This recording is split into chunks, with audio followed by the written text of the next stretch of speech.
کیسے ہو سکتا ہے مشرکین کے لیے کوئی عہد اللہ اور اس کے رسول کے نزدیک سوائے ان لوگوں کے جن کے ساتھ تم نے معاہدہ کیا تھا مسجد حرام کے پاس، تو جب تک وہ تمہارے لیے اس پر قائم رہیں تم بھی ان کے لیے معاہدے پر قائم رہو، بے شک اللہ متقین کو پسند کرتا ہے۔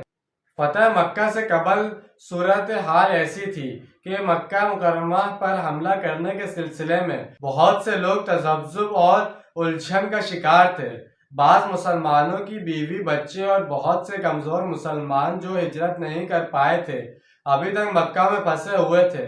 اکثر لوگوں کو خدشہ تھا کہ اگر مکہ پر حملہ ہوا تو بہت خون خرابہ ہوگا اور مکہ میں موجود تمام مسلمان اس کی زد میں آ جائیں گے۔ اگرچہ بعد میں بالفعل جنگ کی نوبت نہ آئی مگر مختلف ذہنوں میں ایسے اندیشے بہرحال موجود تھے۔